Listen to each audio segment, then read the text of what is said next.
All right. Hi, everyone. Welcome to Author Story, where we interview authors about the inspiring stories about the books they've written. I'm Alexander Lim, your host, and our guest for this episode is Mia Tomikawa, speaking for Master Ryuho Okawa of Happy Science and the author of the book Invitation to Happiness, 7 Inspirations from Your Inner Angel. So, Mia, happy to have you in Author Story with us. It's a pleasure to have you. Thank you very much for having me today. It's my pleasure. Okay, cool. So, Mia, to start things off, please tell our listeners, maybe a little bit about Happy Science first. What is this organization? Well, Happy Science is a global organization which was established in 1986 by Ryuho Okawa, who is also the author of Invitation to Happiness that I've worked on. But Happy Science is a spiritual movement dedicated to bringing greater happiness to all people, no matter where they're from, from which culture they're from. And Happy Science has grown rapidly all over the world, and we now have more than 100 million members around the world. Wow, okay. And what position do you hold in this organization? Well, I actually work for a publishing division, and I work on English translations and English versions of Master Okawa's books. I see. Okay. And how did you get involved in translation? Are you like Well, a member or a member of Happy Science and then you became involved in translation? Yes, I became a member when I lived in the United States, actually. I happened to come across Happy Science. I found Happy Science in the United States and I became a member. And Happy Science actually really changed my life completely. Okay. I became much more happier, and the way I saw the world completely changed, and I really wanted to share this joy and happiness with other people, and I really wanted to contribute to spreading these teachings. That's why I started working on the translations of these books. Okay, cool. I got that. Okay. So let's get a little bit into the book. What inspired Master Okawa to write this book in particular? Well, it's this book is like the title says, it's an invitation to happiness, and a lot of people today really suffer from unhappiness, but they really want to be happy, I think. But they don't really know where to start, or they don't really know how they can experience happiness. So it's really a gateway or an invitation to becoming happier, and it's really starting point to experience happiness. And Master Ryuho Okawa started Happy Science because he wanted to spread happiness around the world. So this book will be a very good starting point for anyone who wants to be happy. Okay, I got that. So it's sort of like a beginner's book on how to be happy, something like that. Yes, and it's a practical guidebook to becoming happier. Okay, I got that. So I noticed actually that this book is designed essentially for women. Might I know the reason behind this? I mean, sorry, I saw like the font is like it's geared towards women. I mean, it's not your standard black and white font, and the wording is kind of geared towards women. So I was just wondering what the reason behind this was. Yes, we really wanted this book to be very special, and we all use cell phones, and you probably have read e-books, and we're becoming more digital, going into a digital world. Right. But we really wanted to make this book a special book that you want to have, and really wanted to have a good design, so that I think there's something very special about sitting down and reading a book as opposed to looking at your cell phone and browsing internet. Right. Right. Yeah. So we really wanted people to feel this quietness and joy from reading it. And so that's why we really wanted to make it nice. And yeah, it's actually targeted to women. But when I show this book to men, actually a lot of men like this book too. Okay. So yeah, even though it was originally targeted to women, I think anyone would appreciate a very good design book. Okay, so the stuff in here, the things in the book, men can pick up something from it as well. Yes, for Oh, sure. all right, cool. Now, the book, I mean, it mentions something about an inner angel. What exactly do you mean by inner angel? Is this an actual being? Is this a representation of ourselves? What is the inner angel all about? Well, inner angel is a spiritual existence that supports us and guides us and stands beside us. And it's I think in Christianity people might be more familiar with the term guardian angel, Oh, and okay. it's essentially the same. Okay. And we believe that we all have a guardian angel or guardian spirit or inner angel with us that's always watching over us and guiding us to live a better life. And they're invisible, but they're always there to help us. Like, Alexander, have you had a moment when you receive some kind of inspiration, or when you bump into someone when you least expect it and that person tells you what you needed to hear, and you feel like it's a coincidence, Yeah, that's but happened to me, yeah. yes, but actually we believe that these are all guided I by see. this inner existence that's trying to help us all the time. Okay, all right. So, just to be clear, because I mean, did mention the inner angel is the equivalent of what Christians would call a guardian angel. This book is more for the person, the reader, rather than for the reader getting in touch with an inner angel. Am I correct? Well, did you say this book is about getting in touch with your inner angel or guardian angel? Well, it's sort of like just to be clear. I mean, because there are lots of books there that mention this is how you get in touch with the angels. You pray and you do stuff like that. But this book occurs to me as being more of like an work that a reader would do for himself or herself. Like meditation and stuff like that. Is this correct? I mean, Yes, it's essentially about really finding your true self. okay. So finding out who you are, what your purpose is, and why what you're here to do.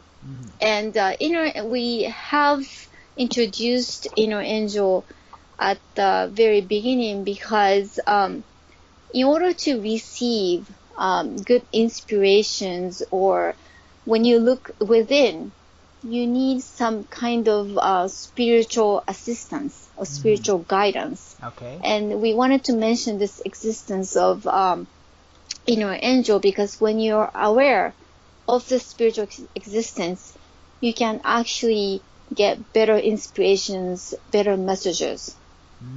Okay. But Okay. it's essentially about finding a true self though. All right. Okay, I got that. Okay, I got that. Now, what I kind of like about this book is that it seems to be progressive. I mean, it starts from explaining a calm mind, then goes into discovery of one's true self, then progressing on to creating dreams and goals. Um, Now, I once had a relative, who used to read books by like hopping from chapter to chapter, read the later chapter, come back to an earlier one, and then she seemed to do well. Would you recommend that a reader read this way, or would you recommend that they read the chapters in progression, like from start to finish? Well, I would recommend the reader to read it or in order. I mean, practice this in order from starting from a calm mind and to you and discovering hardships and failures. But if you have any specific issue that you want to solve or tackle right now, the reader can, of course, start from the chapter that they find most attractive to them. Okay, so it's like totally up to them what their needs are then.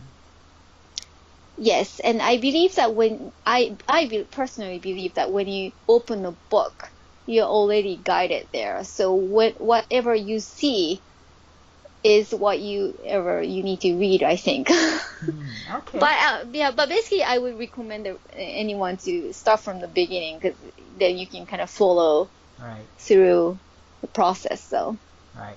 Okay, I got that. Now I noted that on the website, I think there's some meditative music included for each chapter. What's the purpose of this music? well, these guided meditation music is Hmm. there for the readers. We wanted to assist the readers to really try out the meditation inside the book. Okay. And we have 8 meditation music available that they can use, and they are guided meditation, so they can just listen, close their eyes and listen and follow the guidance, and they can easily practice the meditation. So it's intended to like help the reader out when they do the meditation that's in particular chapters or throughout the book then. Yes, exactly. All right, cool. Okay. Now the book has, I know this is an interesting take on, hardships and failures. A lot of people, like myself included, we tend to shy away from these because we're uncomfortable, or it might put us in a position when we feel like we're dead or wish we were dead. I mean, I think a typical Japanese word might be hachi, Mhm. shame or something like that. Mhm. But Mhm. in the end, why are hardships and failures necessary for people to experience? Like, what would they get out of experiencing hardships and failures? Yeah, we naturally want to avoid any hardships and difficulties. I think it's very natural, but like the saying goes, no pain, no gain. Okay. The hardships and failures are actually what train and nurture and improve our souls. So, Hmm. for example, if you want to be physically stronger, you would start going to the gym. Right. And, on the first day, you will probably suffer from the muscle aches and you Okay. want to stop. But if you stop there, you'll never be stronger. Hmm. But this pain, because this pain is the evidence that you have become stronger. Hmm. So in the same way, it's the challenges and hardships that we face and we overcome that make our souls expand and shine. So Mm. in that sense, hardships and failures are tools for spiritual growth, and they really help us grow. Okay. So, I'm just curious. Would you have any idea or what it is within us that makes us want to avoid hardships and failures, if these things do enable us to help and enable us to grow? Yeah, I believe that we want to live comfortably because I mean, at Happy Science, we believe that we come from the spirit world, Mm-hmm. and when we are spirits in the spirit world, we don't have physical bodies, obviously, Right. Right. and we don't have any hardships or difficulties that come with the physical self. Mm-hmm. But we believe that because of that, we don't really experience any growth. Mm-hmm. So that's why we decided to come down to this earth, because we want to grow spiritually. Okay. So I think human beings as souls are used to not having any difficulties or hardships as souls. Okay. So when we come down here and dwell in physical bodies, we feel like it's not right that we have to go through this. Right. But it's a necessary process if we want to grow spiritually. Right. That's how I see why we want to avoid hardships and difficulties. Okay. All right. I got that. Okay. So that's an interesting take on, yeah, on why we prefer to avoid hardships and failures. Okay. That's Hmm. interesting. Okay. Now, people, still talking about I don't know, the negative stuff. People also hold a lot of grudges, and resentments against each other. I Hmm. mean, like I mean one of the favorite phrases like in Japanese anime is Yorusanai. You know, when Mm-hmm. the bad guy does something bad and the hero wants to strike back. And Mm-hmm. let's face it, it's easy for us to do that, even though we know it's not healthy. I mean, it really isn't healthy for us. So, from the Mm-hmm. point of view of happy science, why do we as human beings do this? Why do we hold on to grudges and resentment? Well, I believe that grudges and resentments come from misunderstanding. Okay. And it's really because we can't really understand why they do things, or, we, uh, like if you want certain things and they don't do it the way we want them to, I think we get upset or we Okay. hold grudges Right. against them. So I believe to solve that, um, we have to develop more understanding. Mm-hmm. And to do that, I think we need to start seeing things from their perspectives. Mm-hmm. So I think if we are stuck with our own perspectives and always see things from our own perspective, you never understand that person or the people that you hold grudges against. Mm-hmm. Okay. So yeah, I think that's the key to developing compassion and tolerance. Okay. All right. Are there any specific I don't know techniques that a person might use to uh, or learnings that a person might use to develop compassion, tolerance, empathy? Yes, in this book, Invitation to Happiness, we have a very good exercise. I think it's actually a perfect exercise. It's called Relationship Harmony. Okay. And this is a meditation practice that you can practice, and you imagine yourself sitting in front of the person that you have an issue with. Okay. And you try to see what's going on from that person's perspective and try to have a conversation with that person in your mind. Okay. And this is a very powerful practice that you can try Mm-hmm. if you have any issues with other people. Mm-hmm. Okay. All right. So it's in the book then as well. I mean, if Yes, people. it's in the book. It's called Relationship Harmony.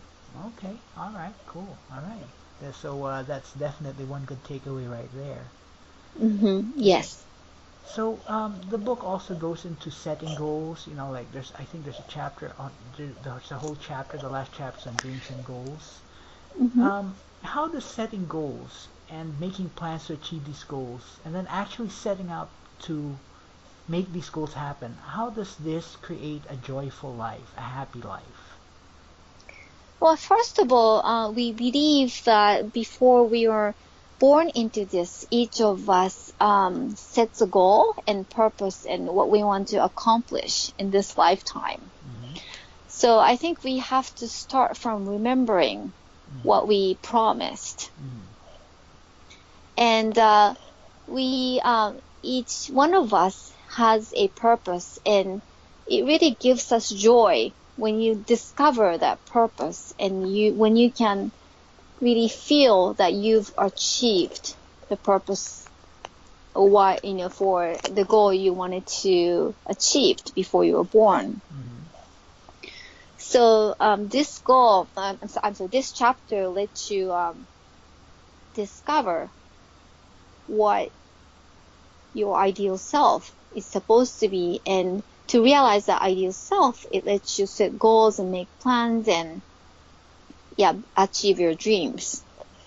Okay, but let's say I mean we're talking about someone who has absolutely no idea what his hmm goals are or how to create goals. How will this book help them create that for themselves? Right. It has workbook sections Okay. that lets them write down um, short-term goals. For example, it starts from setting short-term goals to mid-term goals and long-term goals. So it might be difficult for someone to come up with long-term goals, but it Right. might be easy for someone to come up with short-term goals. Right. And it's actually, if someone has no idea what their goals in life is, I would recommend them to work on chapter 2, the true you first, because this chapter lets you find your strengths. And when you discover your strengths, I think you can discover your own potential, and it makes you realize what you want to do with your life. So I think if you have no idea, I think you should start with discovering your strengths and your unique characteristics and unique potential first. And then I think you can work on chapter 7, dreams and goals, based on what you discover in chapter 2. I see. Okay, so this feeds on to like the chapter progression. You start from chapter 1, chapter 7. You really should. It's best really to start from the start and end at the end. Yes. Okay. All right. Cool. Now you mentioned something. There were some concepts over here about unself. There's a true self, and there's a false self. What are these two different selves, and how do they differ from each other? Okay. Well, true self is it's like a diamond-like nature within us. Okay. And I think if you use a Christian term, I think we can use it a divine nature. Okay. And true self is basically a shining part of us, the divine nature and the gifts that we are born with. And I think we all have unique characteristics, so you can call them also your strengths in a way. Okay. But anything that opposes this shining part is a false self. So, for example, anything that makes you feel like, for example, if you feel jealous or if you hold grudge against someone, like you mentioned, Right. you know that these are very negative emotions. Right. That these emotions don't make you happy. But something opposite to jealous, like love or grudge, like forgiveness or tolerance, you know, these feelings make you feel better. So these are part of our true self. Okay, I got that. Okay, so what is essentially the one major thing that a person can do right now that can help them discover their true self, help lead joyful lives, light lives, joyful lives, ones free of grudges and negative emotions and all that stuff? What's the one thing a person can do right now to achieve that? Well, if you're talking about someone who's lost his or her confidence, and if you're talking about someone who has no idea where to start, I think it starts from with believing that we have this shining part within us that keeps shining no matter what we do or what we need to go through. Okay. If you can't believe that you're worth something or you have this diamond-like nature within, there's no way you can gain confidence. So if you feel completely lost, I would suggest that you begin with believing in yourself, that you're actually you have the shining self within you. And then I think you can move on to actually finding your strengths. Okay. You know, what your strengths are. And start to build on that strength. I think that would be the next step. Okay. All right. Okay, cool. So, with regards to the book, what is it that you hope that people would get from this book? What do you want to have happen from people who would read this book? Yeah, it's simply put, I want them to be happier. Okay. But to be a little bit more specific, I really would be very happy if the readers can discover their true self why they are here, what their strengths are, and what they're here to do, and really share that happiness and joy that they discover through working on the exercise and workbook sections in this book. Because it's really about finding happiness within and sharing it and spreading it with the people around you. That's the goal of this book, I believe. Okay, I got that. Now, let's say you've got someone who's a potential reader, someone who's curious about it, but who's not really into it. What would you tell that person that would make him or her perhaps want to read the book? Well, it's a very guidebook with a mixture of guidance and exercise that you can actually practice. It's not only simply a book that you will read, but you will actually practice it. Okay. And we do, a lot of us, I think we go to the gym and we train and we do workout for body, but we don't really take the time to do spiritual work for ourselves. Well, it's really important, our inner health is, I believe, as important, if not more, than the physical, health. So, and like I said at the beginning, I think we all want to be happy. And I have just seen so many unhappy people, and they don't really know where to begin or what to do to make themselves happier. Okay. So it's a very simple guidebook and a tool that they can use to really experience happiness. All right, cool. I got that. Now, granted, there are people whose minds will never change, but if you meet up with someone who, for example, does not think he or she needs this book, and that person, that one cannot achieve inner peace or inner joy or the dreams or anything within, but that person is still open to the concept of the book. If you had only one thing to tell that person, what would you tell her? Oh, that's a very, very good question and a difficult one. Okay. Well, just try to answer anyway. I mean, okay. Nothing ventured, nothing gained. Okay. I think becoming happier or the path to happiness starts with wanting to be happier. So if you feel that you want to be happier, why don't you give it a try?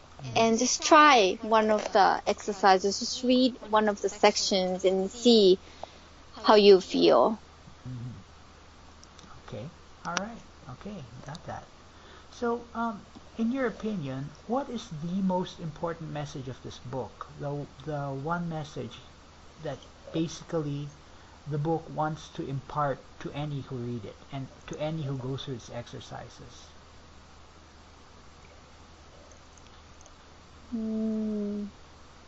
It's this book is a path to happier you, and by you becoming happier, you can make other people happier, and you can make this world a better place. So this book is the gateway to happiness, not only to you, but to others and to the world.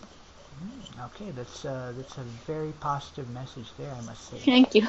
All right, cool. So before we wrap up, are there any last words of wisdom you'd like to share to inspire our listeners? Well,